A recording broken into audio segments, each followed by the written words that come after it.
Thanks for joining the call, the first interactive newscast where you tell us what's news. I'm John Schumo. A day after President Obama proposed raising the minimum wage to $9 an hour, a group of labor advocates took part in a panel discussion about the effects of raising the minimum wage on working-class New Yorkers.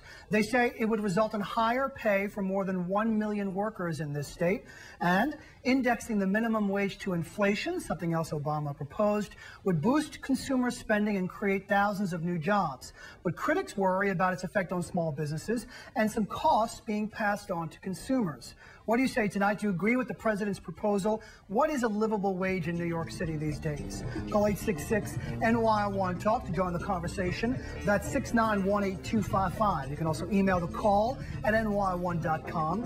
Tweet us at NY1TheCall, or post your comments on our Facebook page wall with your first name and neighborhood. We'll have your thoughts on our snap poll in a few minutes. It is time now for the first word.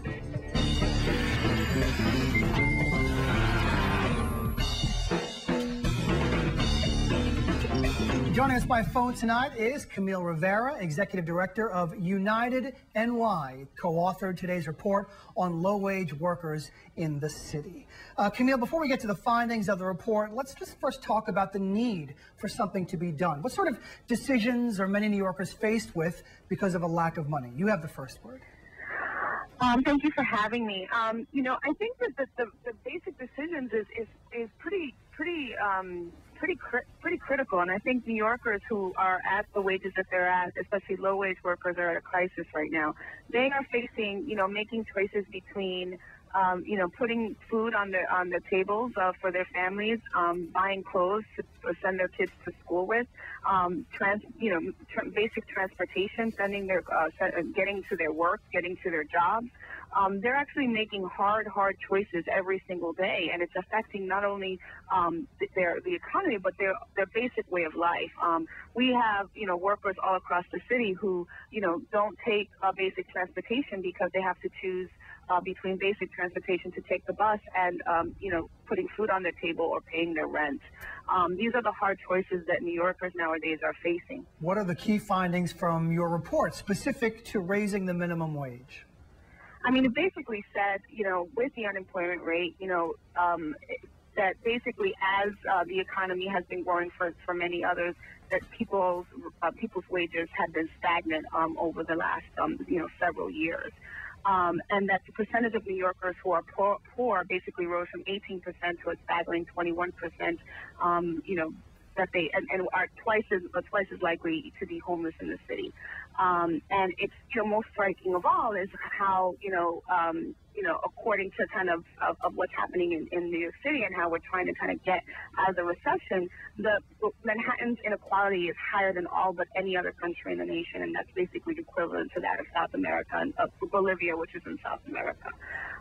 You know, as the growing sectors of low-wage work, you know, rise, service sector work, you know, there is no real benefits to this low-wage work. There's no basic sick days. There's no benefits at their job. There's no respect at the workplace.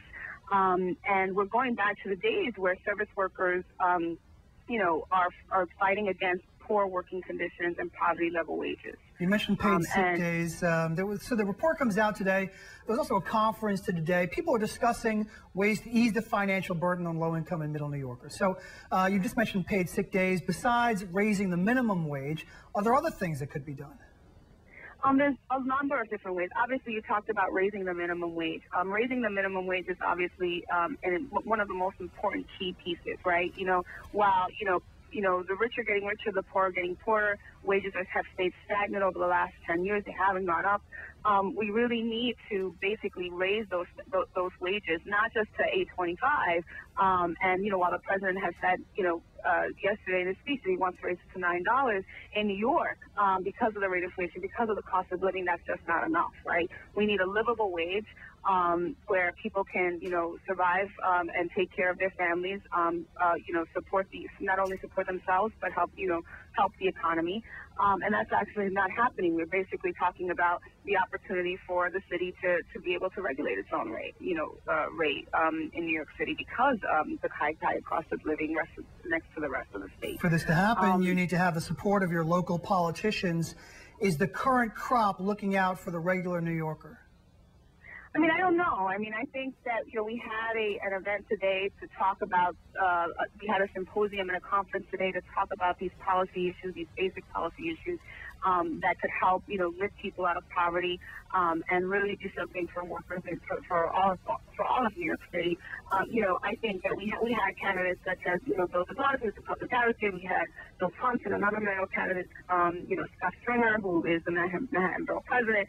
All of them believe, have believed really strongly and stood with these workers, basically saying that these basic rights are important, that it's important to raise wages, that it's important to get respect in the workplace. And I think they're starting to realize, and that was the point of the conference, that these issues have to be what 2013 is all about. It's about, stopping, slowing the inequality in New York City, getting it to a place where, workers are seen as equals, that we're making, better strides to pay workers better, especially with the economy changing so rapidly. Camille Rivera, Executive Director of United New York, thank you so much for calling up and having the first word tonight.